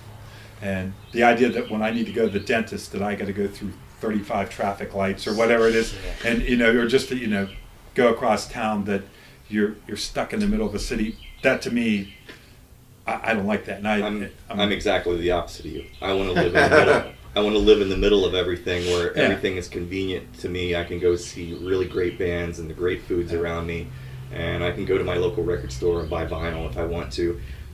But then I can drive an hour and a half and I can be on the Oregon coast at the ocean, or I can drive an hour and a half and I'm in the mountains and I'm hiking or something like that. I like that to be not my primary part of my life. I respect the way that you want to live and the way and what you do. I mean, we had a conversation about this the other night, and I think you really want to sway me into back here and living more simply. It's just not in me. No, actually, I that's not true. I kind of understand that, like, even though we grew up together and we were on the same page for a lot of things, that you're really more adapted to the city life, and I've adapted to country life. Yeah. So we've kind of, in that regard, for a long time, I thought, well, if you moved back here from Portland, you would enjoy it. But I kind of realized now that you would probably enjoy living here about as much as I would. I might adapt to Portland better, but I certainly, I've become a country person. It would just become a hassle to me to have to drive to Pittsburgh all the time to do the things that I want to do. Yeah, to me it would be a hassle to have to drive through traffic just to get to Kroger's, and so But you can walk. But you could walk, and maybe yeah. So I can't say without being there if I would like Sounds it or like not. a visit, it needs to happen. Oh, absolutely. He's been invited. Yeah, I know. You all are if you want to come out. Thank you, Thank Jay. you. I like the way you talk about your city as we. I like that Yes. a lot. Yeah. And you obviously are invested in Portland. That's I am. That's Very great. much so. That's great. Yeah, and it's definitely good to see that. It feels like you found a real home out there, a place where it works for you, and that's kind of one of the nice things about living in America is that you can live in the country, you can live in the city, you can move to a different state, and you don't have to need have a a visa, passport. Yeah, you just move. May I see your papers? That's coming, by the way. But anyway. Yeah. Yeah. I'm sorry. I was just thinking about something when we were talking about the cracker plant that's potentially coming in, and Jay said if you put the prosperity in there, or you see it, people are going to come here. Yeah. And I was just thinking, and I'm oblivious to this, so you guys have to help me out. But I see all these apartments are full of welding trucks that have, and God bless them, because they're following the work and making great money. But they're from Texas, they're from Oklahoma, they're from all these different states, and they're following the work, and I get that. Yeah. But as people from the Ohio Valley, did we really miss that? Were we so blind to the fact that we were going to put in all these pipelines that our trade schools missed an opportunity? And I'm not blaming them, because I didn't. Yeah. It exploded this. Yeah. I think there's two answers to that. Did it happen so fast we missed it, or we just didn't have time to react fast enough? Yeah, there's two answers to that, and it's only because I unfortunately get to meet the Oklahomans and Texans and Missourians and Illinoisans, and they're not when they all break bad. the law and they get fired. Yeah, okay. And then they meet me because I'm a public defender. Yep. But my view of it is this: first of all, when the oil and gas companies came here, we're the Saudi Arabia of this particular type of gas. Right. Okay. Yep. When they first came here, they weren't interested in hiring us. Okay. They were interested in bringing the people that they already have in their team. They already have in there Yeah. because they keep their mouth shut when something bad happens on the Yeah. pad. Yeah. Okay? Yeah, I get it. They know what they're doing. Yep. They work for this company. Some of them are real illegal, so they don't have to pay them that much. They're already Okay. up to Yeah. speed. Yeah. They've been doing Yeah. this kind of work. I get that. I get that. But the Yeah. other aspect, the second aspect is, we weren't ready for that. Yeah. It just happened like that. I mean, within the last 5 Yeah. years. 5 years ago, you weren't seeing all these No. Texas and Oklahoma license Better go plates. to welding school instead of college. 'Cause Yeah, it's that's gonna what, be that's what I costly. mean. We had no idea. right. I get the corporations say we've got a team that comes in and we can expedite this and we get gas out right What now. burns me though is they say we're not hiring you because you can't pass a drug test. That's bullshit. Yeah, Okay, yeah. excuse my expression. Yeah. I just had a client. God bless him. He's a drug addict. He's got 5 felonies in his background from Oklahoma, Texas, and Nevada, and they Yeah. brought him here to drive a truck. Yeah. Well, and so On our roads. here's the other aspect too. If you're living here and you can go work on gas and oil, doing something that maybe even if you're not a welder, flagging traffic. In fact, my cousin told me that you get like $40 a day per diem just for using your car to sit on the side of the road. If you get rained out, you can make $100,000 to sit there in your car. Yeah. And when a truck comes along, wave them on. But you got to work 12 to 14 hours a day, Right. 7 days a week, and the people that are willing to like leave their state to come up here and live in a camper, you're going to work. You don't mind working those hours, but if you have a family and your kids are in baseball, Yeah. how many people want to commit? I thought about what I make at the hospital. I could work gas and oil till it dies off 3 or 4 years and retire. I mean, I could make $300,000 or $400,000, Absolutely. and that's what I would make until I retire at Willing Hospital probably. And but I don't want to spend the next 3 years flagging traffic. I can't do 7 it. days a week. 7 days a week for 3 years. Right. No, they don't want to hear that you're sick. So I'm curious. They all moved in. They scooped up all the cheap housing and the apartments and have Yeah. kind of pushed people out of being able to live here affordably. Yeah. Mhm. That's a thing that's very is also an issue in Portland. Have any cottage industries been created surrounding all of this? Anybody that has like convenient lands turning it into a camper site, Yeah. and they're making a ridiculous amount of money to park a camper on the ground there. To rent them a lot. To rent them a lot for a camper. But the biggest complaint I hear, at least financially, is that the money's not staying here. They're either sending it back home or they're saving it for when this all goes away. That Go home. if you're working 12 hours a day, 7 days a week, you're not spending money in town. You're not building a house and hiring a plumber, and that you've got a camper, and other than maybe if you sell the kid I bought my truck off of, he's making a lot of money modifying diesel pickup trucks for these guys in the There you evenings go. because they put their money into that. But and maybe like Applebee's and BW3s, I'm sure does And well. all the hotels and motels have shot up in Yeah. the last 5 years. But in the way that people that were maybe moving into the community, becoming part of the community, sending their kids to the school and working, 40-hour week, where on the weekends they have a yard, so they're buying a lawnmower and they're buying mulch and they're building a house and they're hiring a plumber. None of that stuff's going on. They even, I imagine the grocery stores are probably seeing, you don't even have time to cook and all that stuff. So I don't Right. think that economically that's trickling down. You don't see a bunch of restaurants going up. I think some people that have food trucks that cater to the gas and oil guys do well, but most of that money is not coming back into the community in a they're way. paying their state taxes of their own state. Yeah.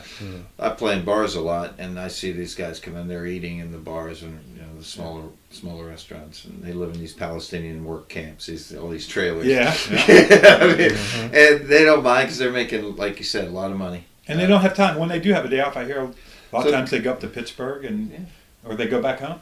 Cottage industry is not a lot, but there are some people making some money off of it locally.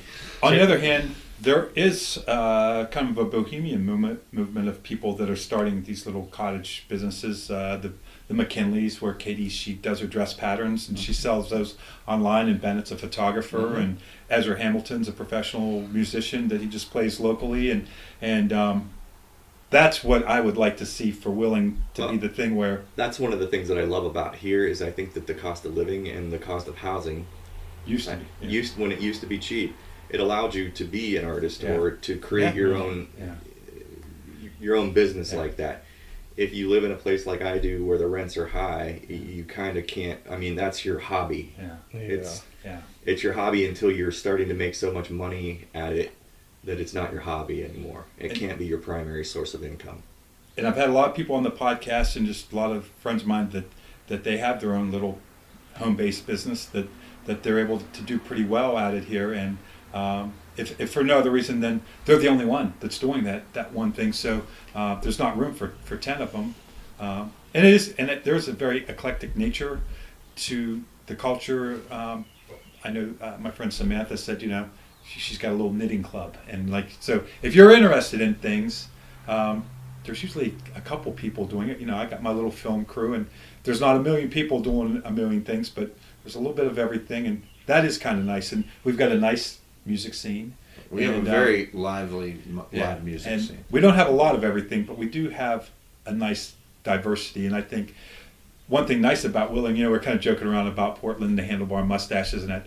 If you go out on a typical night to Later Gator or Third Fridays or something, there is no standard dress for Wheeling. It's very eclectic. There's no certain style that's been nailed down to Wheeling, and there's all these people. It's very much a city of authentic individualists, not people that are trying to be individual, but it's just a place where you just kind of do whatever you are. You just be who you are, and it's very acceptable. And there's not really, even within the music scene, there's a lot of singer-songwriters, I think, because it's hard to get a band together. But if you look at the actual bands that exist, they're not carbon copies of each other. Mm-hmm. And I really like that. And even though there's a limited number, we do have a very eclectic nature. And I think the thing that might attract people to the city is the fact that if you come down here and you're interested in 12 different things, you can find 12 different people that'll, I'll go play frisbee golf with you, and then we can have a sewing circle and whatever it is. Yeah, with Claire. I'm into baking. Got your artists, and you have your gardeners. Yes. And, the things that Claire loves to do. And I have been. I think it's been a wonderful experience being here. We've lived in Wheeling now. Just 20 years. 20 years, yeah. But which for a lot of people that's a long, long time, and it is a long time. Yeah. But there have been lots of opportunities that maybe in a huge city, and I'm not talking specifically about Portland, but in a huge city they get kind of lost, or you have to go looking for you it. have to really dig around. If you meet somebody that you connect with, you tend to stay in touch with them because you're going to see them at Later Gator. Eventually, you're going to run into them again, and you're going to. It's going to be special because there are. We were hanging out with the guys from Brimstone Coven, and when I met Corey Roth for the first time, he's like, dude, I can't believe I never ran into you before, but I stayed in touch with that guy, not as much as I would like to, because this is a cool dude, and I don't meet a million people like that every day. Right. And I do think probably the mindset of probably how I'm more comfortable here is that I am into gardening, and I just built some flower boxes, and so for me, I'm not looking for things internal. I do things at home and going out and doing my podcasts and stuff like that. It's probably easier to do it in this atmosphere because I'm not a big concert goer or whatever. So the one thing I do miss is Indian food.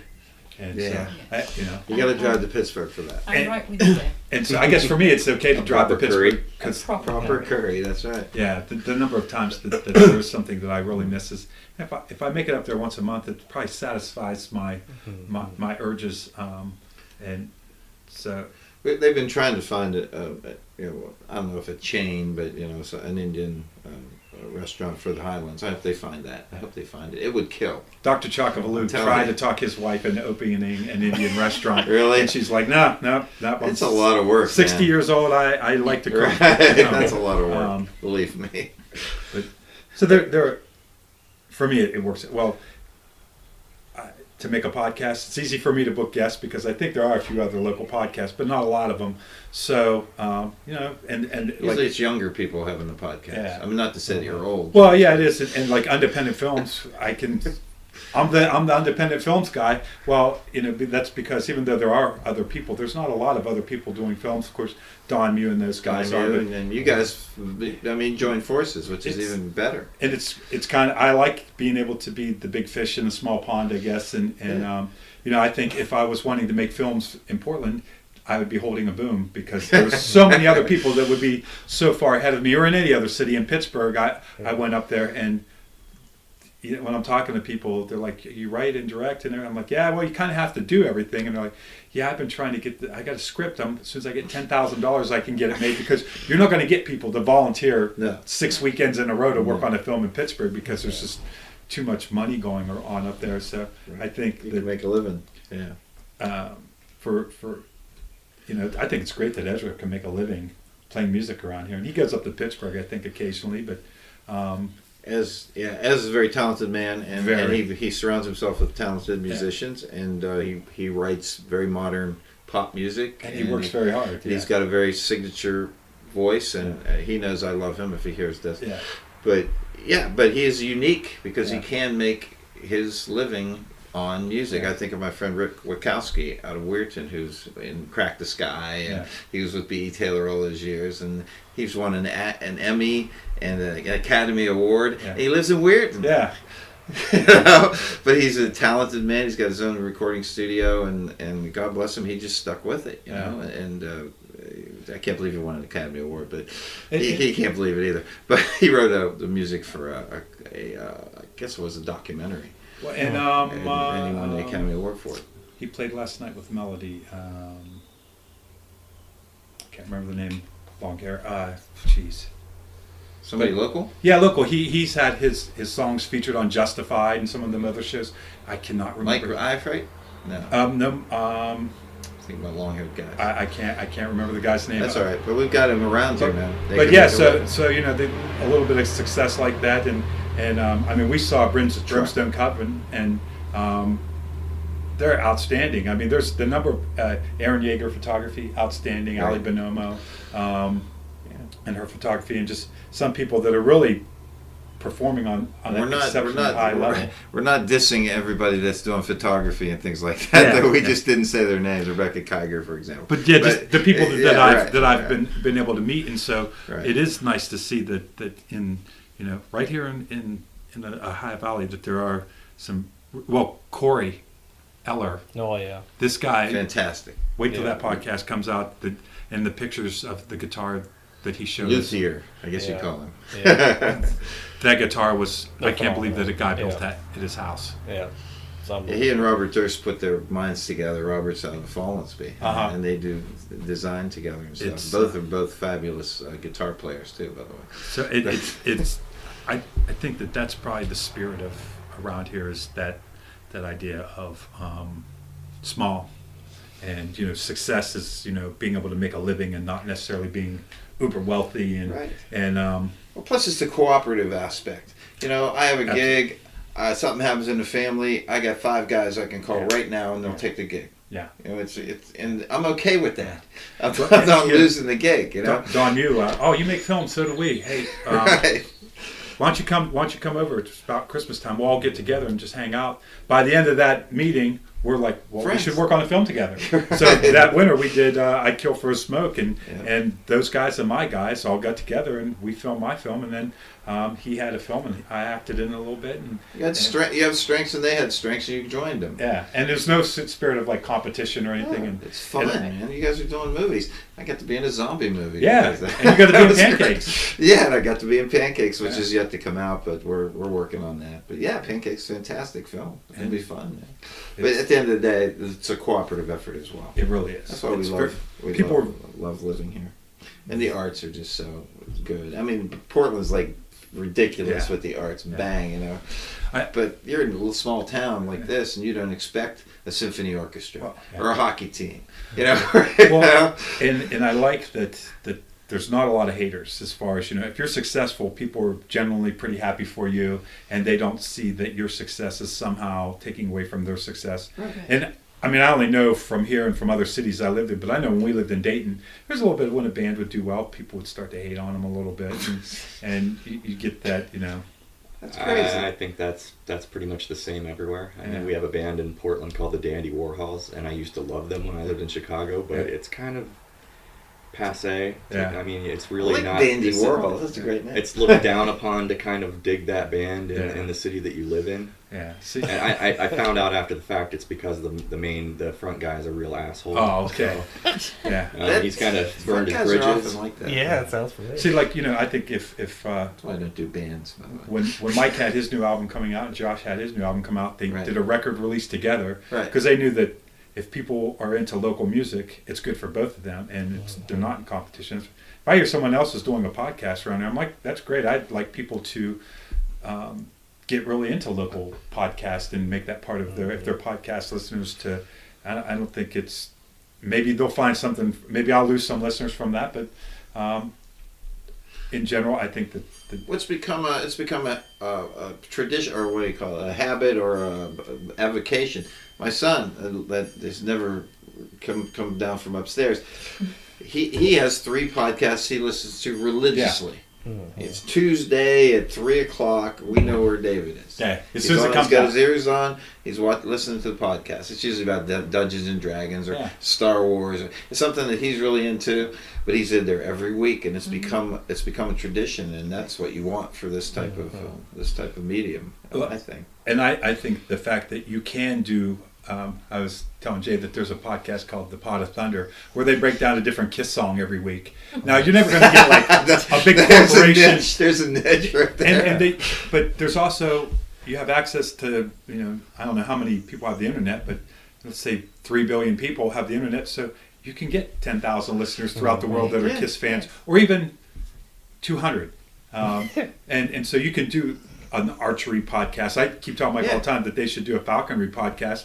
And you might not have the Joe Rogan numbers, but for people that are into that, well, you never know. Maybe. It could be the You'd next. probably Super- be giant in Saudi Arabia. Oh, we'd be huge in the Middle East. Yeah. But I'm Huge. My little Wheeling-centric, Ohio Valley-centric podcast, I've had downloads from probably 35 different countries. That's great. And I like the idea that, I don't have any sponsors, but even if I did, are they going to give me enough money that they're going to tell me, you really can't talk about politics or anything? Right, And even when you look at like what it takes to have a radio station, you have to have a tower and someone to operate that. You need a secretary. You have to have a building and a studio, and Licenses, licenses, and yeah. salespeople and stuff. And a Electric podcast, bills. I have that kit which costs less than $300, and I pay a couple bucks a month to put these things online. And Nice microphone.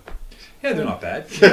And it's something new that the world hasn't seen before. Right. And even I'm a big fan of YouTube. The fact that some of my favorite people to watch on TV are people that are building motorcycles in their garage and they're filming it with an iPhone, and that's replaced Friends and Right. these other shows that I used to watch in the evening, and even some of the car shows like Fast and Loud that I used to like.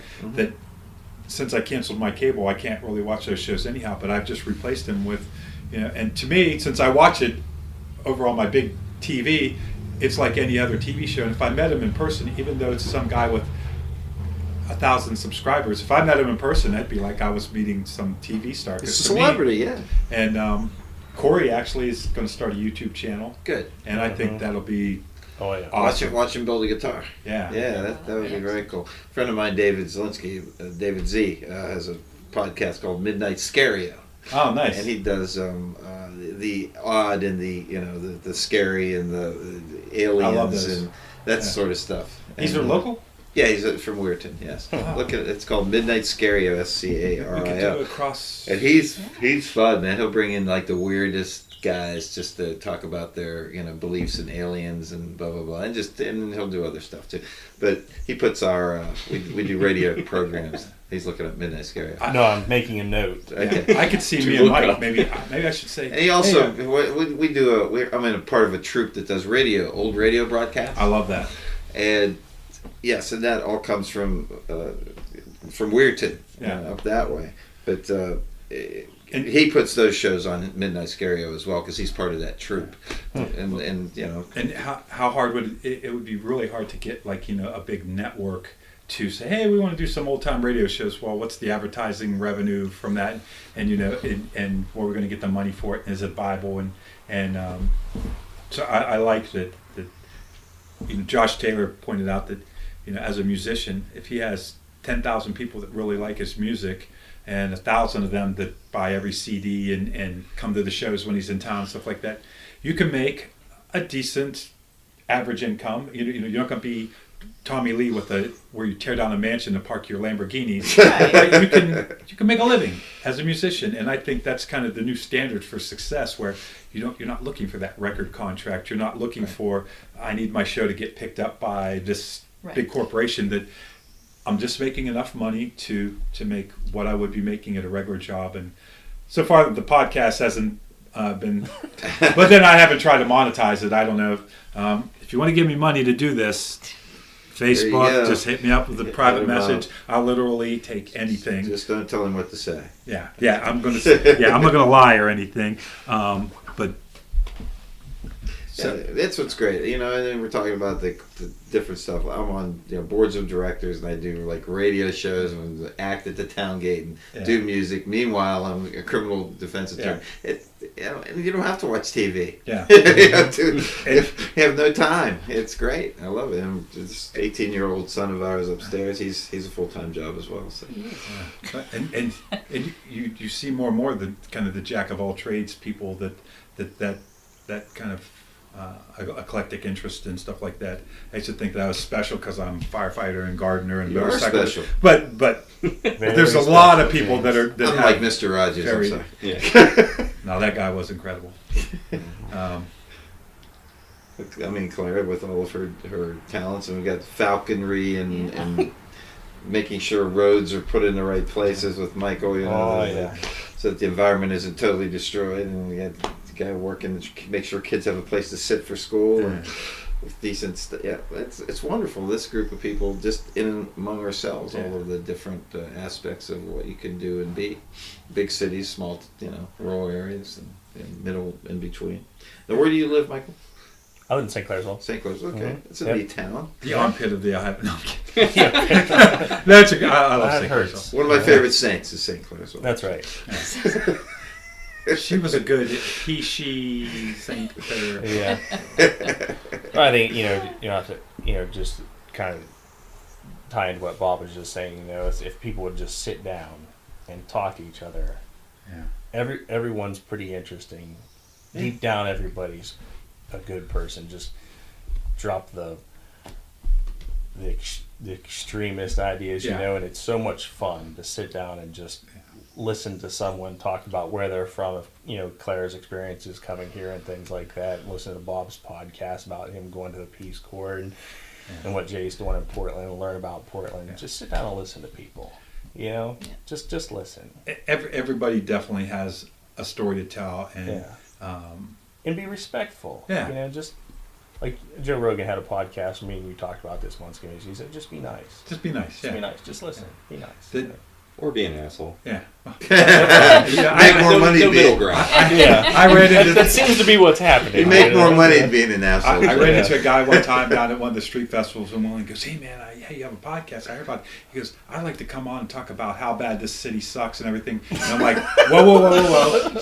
I said, "That's not what I do." I said, "It's overwhelmingly sickly, sweet positivity. There's no need to get overly negative.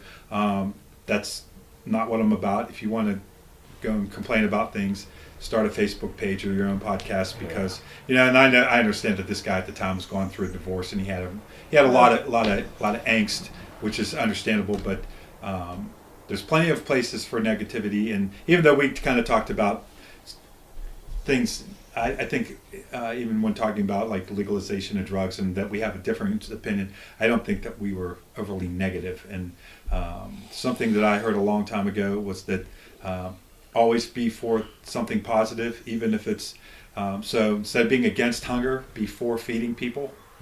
So you're always putting your energy on the plus side, and sometimes it's just a matter of semantics, but in your brain you're always fighting for something. You're not fighting against anything, and I think that just being nice to people and always trying to figure out what's the positive side and just pushing towards that and staying away from the negative side and not putting energy into negativity.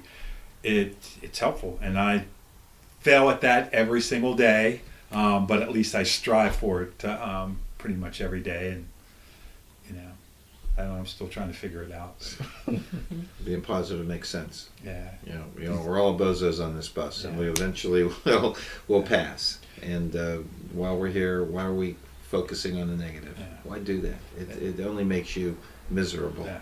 And doing a podcast is certainly, I've learned a lot in my life from doing a podcast, and I've ran into you I don't know how many times, but it wasn't until I came up here and did the podcast that we bonded and we became friends. Yes. We're more acquaintances before that, and that's, it kind of accelerates that friendship. I'm stuck with this guy over here with his birds that are running around killing things, and That's what Falcons do. That's how they stay positive. yeah, that's right. Well, That's right. Yeah, it's very positive. but it's the experiences that it's allowed me to have are, that's why I do them, and It's great. so yeah. So anything else, gentlemen, No, this has been ladies, fun, and gentlemen? Yeah, it's been a pleasure talking to all you guys. Yeah, yeah. Really Thank cool you very much. getting to know Yeah. all of you.